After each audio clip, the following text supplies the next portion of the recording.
What's up? Hey, hello, everyone. Wow. So today we are back, not going to be talking about Survivor, but something Survivor related. So tonight we are going to be talking about the Sequester Mini episode that premiered last night, which was like literally 7 hours long. So my name is Rachel. And I'm Alyssa, and if you're not familiar with the format of Sequester, basically it's a rounds-based game. Someone gets voted out every round, and the round progresses with people moving from room to room in like 5 different chat rooms where they can video chat with each other. Each room, they have a limit of the amount of people that are allowed to be in the room. So you can only talk to, I think the highest room limit was 5. So you can only talk to 4 other people at once, which means that it can be really easy for information to just end up getting really. It's kind of like playing a telephone game if you're not talking with the right people. And so, yeah, that's the format of Sequester. And they do like different gimmicks every round.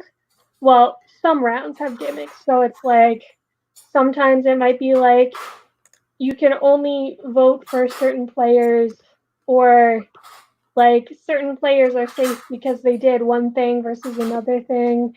And yeah, it makes it interesting. Like it's not just straight, we're going to talk and then vote and then talk and then vote. Yeah, I find the whole entire game setup and everything super, super fascinating. You all should definitely check it out, especially if you're a Survivor fan. The cast last night was a bunch of really like random people, but also people you wouldn't really mind watching for 6 or 7 hours straight. So I really liked last night. I have never watched a Sequester live before, and neither has Alyssa. So this was our first time watching one live, but I've been going back and I've watched the like Big Brother one, the RHAP one, and then also the influencer episode ones on like it's Ninto 55's YouTube channel, and they post basically a rundown of the entire Sequester 5-6 hour long episode. And so that's a really great way to get started. Or you can go to the website of Sequester, which we'll have linked down below. But yeah, definitely it's something that you need to put time into to sit down and watch. And then also it's something that if you really, really love the gameplay and the strategy, I feel like it's sort of hard to follow.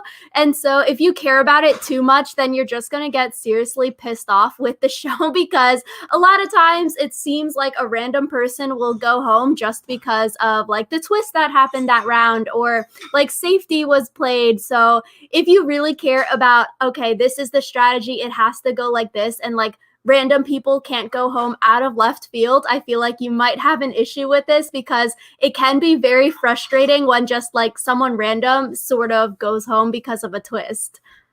Yeah, and I feel like at times it's also really hard to keep track of. Rachel was listening to like a commentary stream as like the players were playing. I wasn't. And so I'd be texting Rachel and I'd be like, "What's going on?" And she'd be like, "Oh, the commentary stream is saying this thing." Just because when there's like 4 or 5 different rooms that you have to keep track of, obviously you can't be listening into all the rooms at the same time. So sometimes it's like you guess which room is going to be interesting based on the people in the room, but then that still doesn't give you like the whole idea of the strategy of the game. So definitely don't watch if you need everything to make perfect logical sense, because you'll end up getting really frustrated by it. Yeah, and you get a lot of freedom because, like Alyssa was saying, it's 5 chat rooms that are open, and you can just like mute one stream and then you can unmute another stream, and then you just listen, and then people talk over each other kind of thing. It's not like, oh, round robin, I have a talking stick, I give you the talking stick, but like it can get loud and have a lot of drama, which if that's something you're into, especially watching your fan favorite Survivor player, Big Brother player people play, then I would definitely recommend it. Last night I had a ton of fun. It's like overall thoughts, I would totally recommend it. I would watch other Sequester Minis, but I'm not sure if I could spend 5 or 6 hours watching Sequester Minis that are of like random people who are on the show, but I definitely think I can only watch it if like I'm invested in the people. So like if they do another Survivor one or another RHAP one where like you recognize the people and you know who these people are, because like 6 hours with 20 strangers,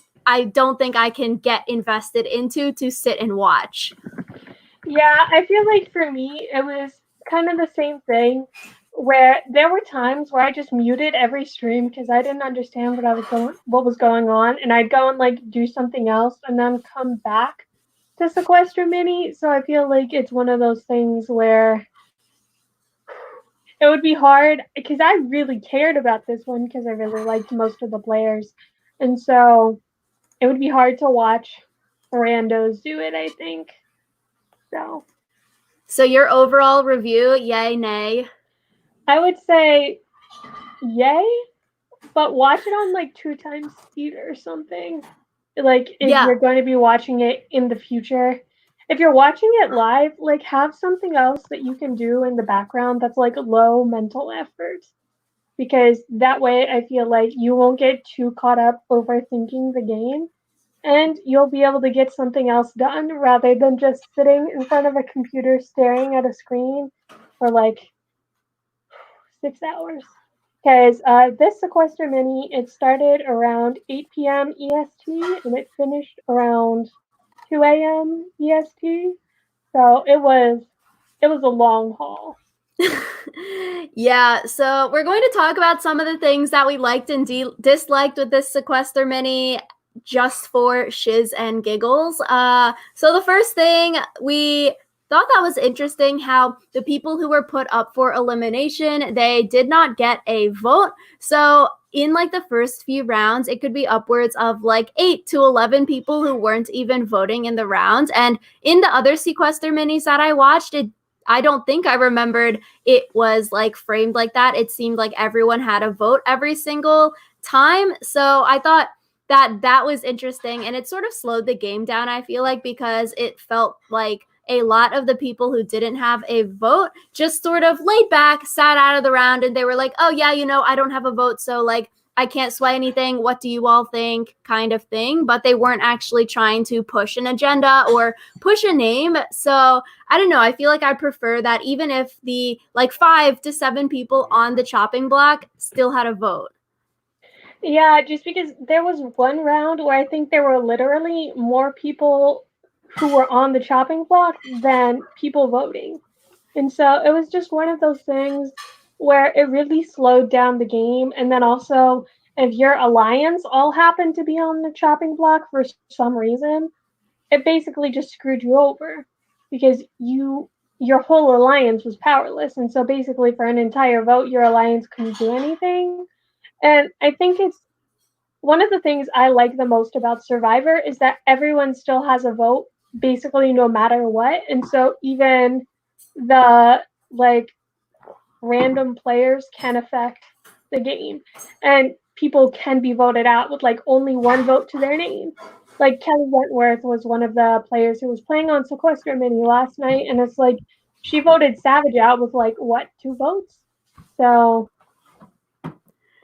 Yeah, I think it's just difficult when you're in those chat rooms and then no one is talking strategy, then people switched off to talk like, oh, personal family life and stuff, or you just see people sort of sit back too much that they're not willing to say a name or something like that. And so I don't know, I would just prefer that everyone has a vote every single time, but like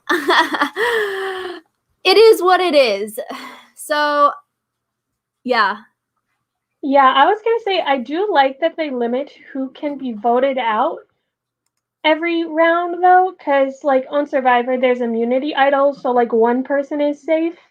And so I think if anyone could be voted out at any time, that would just be crazy. But if they did immunity challenges every round, that would also take forever. So I like that they kind of limit it. And it also, I think, changes the strategy because if someone is up for elimination and you really want them gone, this might be your only time. And yeah, it definitely goes back to Alyssa and I saying that if you really like rules and strategy games that follow maybe a pattern or follow some kind of similar thing every time, I think with the different twists that happen every single round, it does add that level of randomness that if you don't like it, yeah, I think you're going to have a big problem. I think the best round of the night, if you all haven't seen the Sequester, you should go watch it just for the safety train round. This was honestly so freaking hype. There was so much drama. Like Kelly Wentworth was mad at Chelsea. The safety train was not going in the correct order. And then like Kelly Wentworth and John Carroll too. It was like so good. And then the Reddit is like the Reddit chain for this was so cool to read. So basically, what safety train is the moderators put everyone's name on a wheel and they spun the wheel, and then the first person to be safe was Kellen, and then she got to choose anyone else who could also be safe, and then they got to choose, etc., etc. And that continued down until the third to last person was left with two other people to choose. And basically, in doing that, they would keep one safe and they would eliminate the other. And so basically, the idea of safety train seems really simple, like, oh, you should just make your alliance safe. But it did not end up that way because a lot of people were making bargains like, oh, just tell me who you would want to make me safe, and I'll make them safe. Except for then, those got kind of like twisted and convoluted because, like, if you nested multiple of those within each other, then the person you thought was going to make you safe doesn't make you safe, and you get really pissed off. So basically, what happened with Chelsea was Chelsea had agreed to keep Kelly safe. And so Kelly was like, okay, cool. And then Chelsea did not choose to keep Kelly safe. She chose to keep Lyrsa safe. And Chelsea told Kelly, oh, Lyrsa's going to pick you. It's going to be fine. Lyrsa did not pick Kelly. And so that began a feud. So It was literally so amazingly fun to watch happen in real time. Like it was so hype. And then you just like listen to those chat rooms and people are popping off on one another. I was like, wow, this is the TV that we sign up for. Like this is what we're not seeing on Survivor. It was such a cool round in this Sequester Mini. And another one of the Sequester Minis that I watched, I think it was the influencer one. They also did a safety train, except their strategy was just like put the safety train, you would do everyone in the room safe, and then you would pass it off to another room and then like do that. So like a lot less strategy than what happens here where people have outside relationships and outside friendships that like Kelly has to give it to Abby, otherwise Abby is going to be mad in real life maybe or something like that. So I think when you add that extra layer of like outside relationships, pre-gaming alliances, the safety train strategy here just was tenfold. So cool to watch. it was really cool to watch. And I think another like random thing that I really enjoyed about Sequester is that the game mechanics makes it possible for there to be a lot of really awkward moments that happen because it's like people are hopping in and out of rooms. And so it's possible for someone to come into a room as their name is being discussed for elimination. And then another big thing with the safety train was Kelly picked Abby, but then she wanted Abby to keep John safe. But she could not find Abby to tell her this information until Abby already had to make a decision. And so it was this whole drama, and it was entirely because of the way like the technology surrounding Sequester is set up. And so I thought that was cool because it's like on the Survivor Island was it's like impossible basically to not be able to find someone.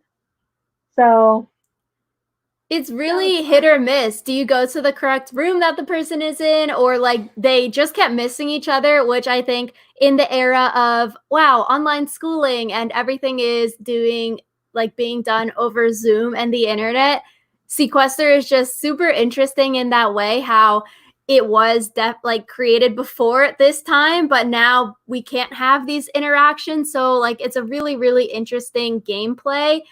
One of the other rounds that we did not like was the killer detective round. It happened right after the safety train round, and we just felt like it definitely slowed down the momentum of the game. Everyone was so hyped after safety train. People were mad at each other. There's a lot of drama. And then killer detective, nobody understood it, or they were all faking that they didn't understand the rules. But it's basically just sort of like mafia, where one person is the killer and then one person is the detective. The killer has a hit list, and then each few minutes people get to talk, and then the detective guesses who the killer is. If they guess incorrectly, then the killer's hit list starts to get revealed. So then the first hit list person goes up, and then whenever the detective gets the killer correct, then the hit list stops, or it times out at 5 people on the hit list. And then the people on the hit list that got revealed end up being on the chopping block. And so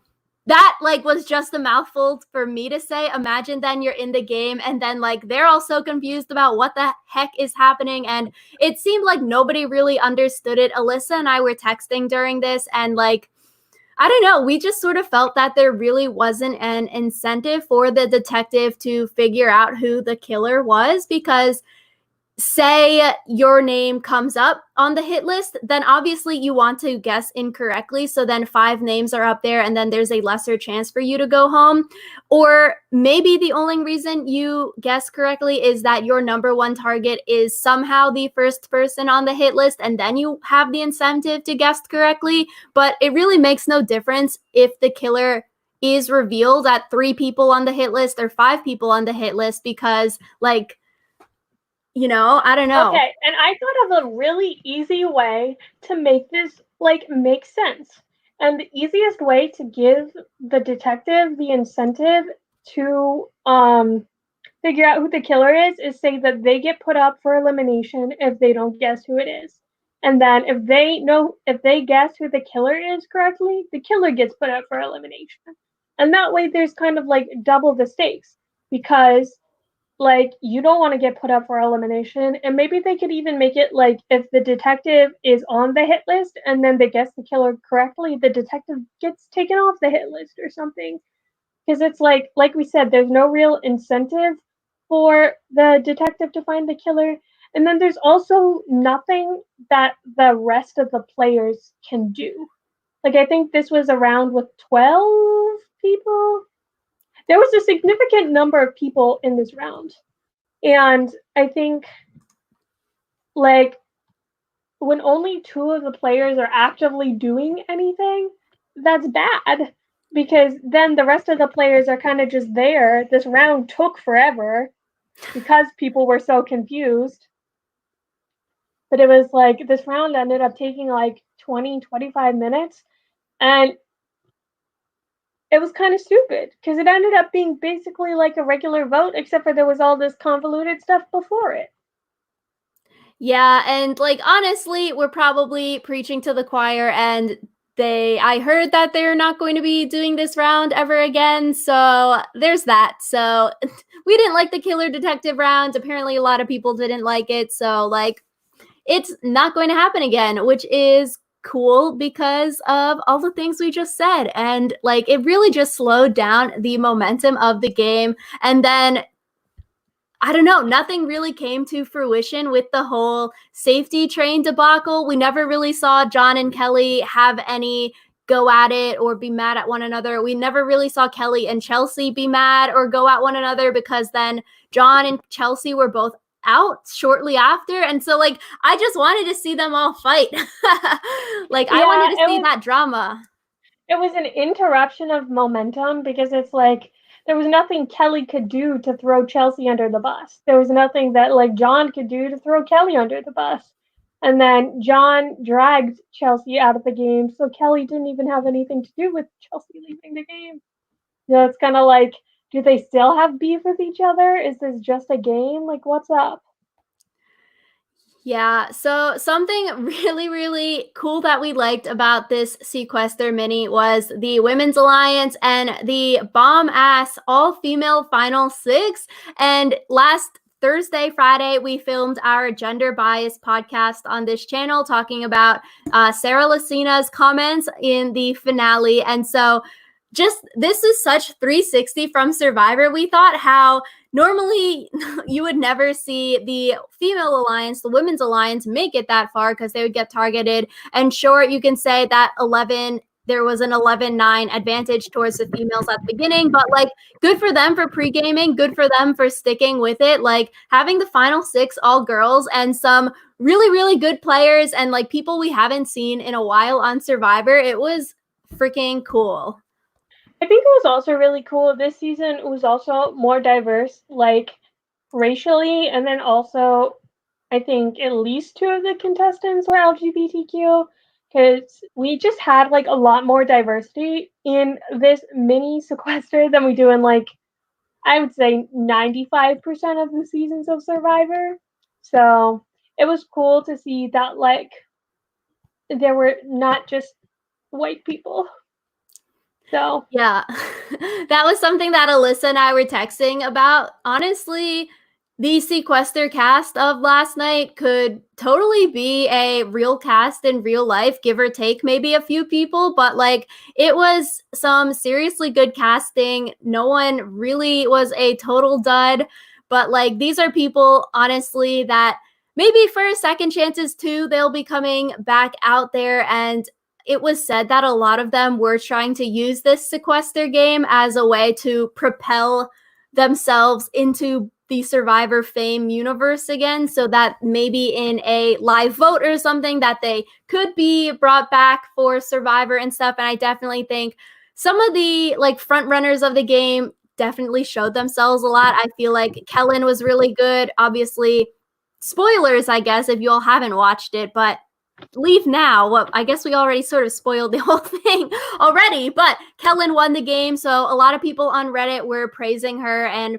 saying that, oh, she's actually willing to vote out her alliance members, dissimilar to Ghost Island. Maybe we would want to see her back on the show again. Karishma did a really good job. Kelly Wentworth, as always, is a queen. Bryce was really, really good and honestly was a front runner until he got voted out. And so a lot of the people that got voted out pre-merge in their Survivor season played really, really good games of Sequester. And so that's something that maybe you wouldn't think would correlate, but like I think some of those pre-mergers should honestly have the chance to come back. yeah, I think this was really good as far as showing the stripes of some of the players. I don't think we got to see a lot of, and even the people who made it far in their game but were like under edited, like Lauren Beck, who was the fire loser in one of Island those seasons. titles, yeah. She lost at fire, and I feel like we didn't really see a lot of her in her season, but like she did really well in this sequester mini. A random face was John Carroll. He last played in Marquesas, and I was kind of like, huh? So I guess maybe, like Rachel said, this is his attempt at getting back into Survivor stardom after being away for like 20 years. So. Yeah, and I think just if you all haven't watched it, I think you definitely should, honestly, just for the final two, because the final two tribal council or like jury speeches, whatever you want to call it, was a hot freaking mess. There are so many memes on Reddit and like inside jokes now. It was so bad that it was honestly good to watch. It was such a train wreck. Yeah, I feel like a train wreck that is good to watch kind of summed up a lot of this game for me. Like, you know?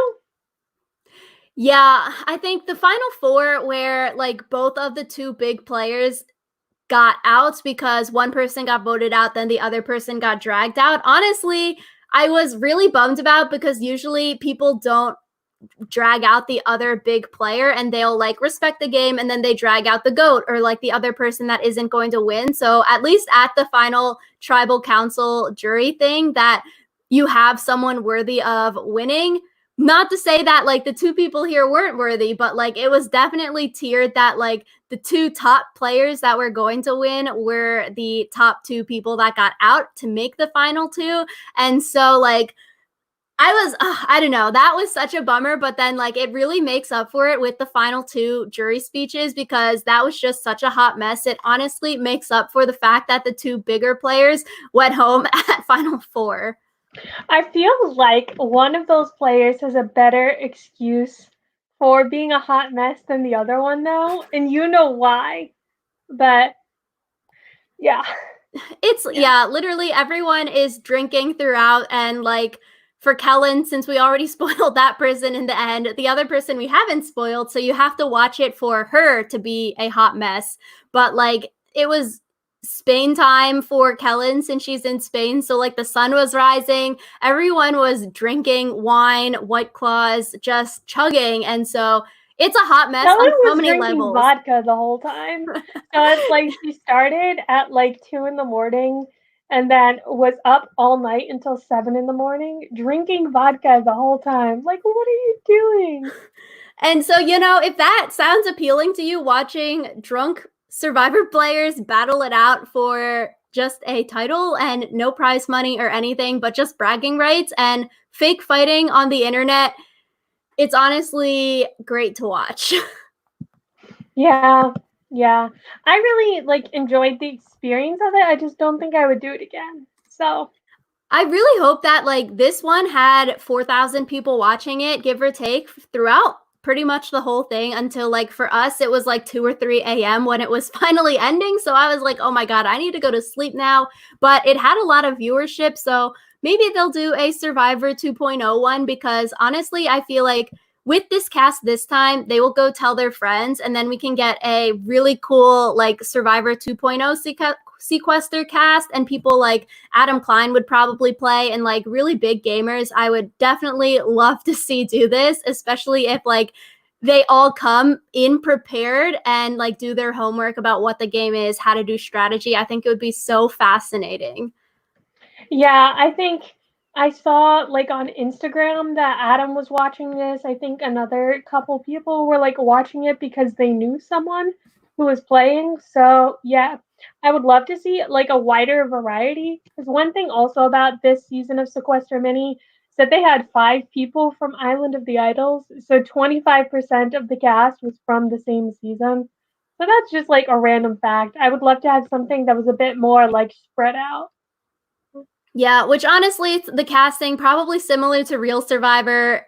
Maybe people don't have the time to spend like 6 to 8 hours sitting in one spot for a Friday or Saturday night, and that could be an issue. Maybe people have kids, so I feel like maybe if you have people that are young and have that time and they don't have work the next day or whatever, then they're probably more willing. I could definitely see the people with like parents. So Kim Spradlin just did her RHAP deep dive for season 40 and then like she had to go because her kids came home. So I definitely think it might be more difficult for parents to spend that much time at their computer and be like screaming at their computer while drinking and like doing that up until 2 a.m. Yeah, but I'd love to see a way to like make it work. I feel like also a lot of these people could do it because we're still like in quarantine. Mm-hmm. So it's like, what else are you gonna do with your life? So yeah. Yeah, I really, really hope it happens in the future. Definitely let us know in the comments down below if you watched this episode of Sequester, if you have any other like TV shows maybe that we should do or anything that any video ideas that you want to see us do over this long hiatus. But like we said, Survivor supposedly is supposed to come back for 41. At least that's what the CBS air list for what's showing next fall. So we'll see about that. But right now, it's a long hiatus. Yeah, and we'll see you guys when we see you guys.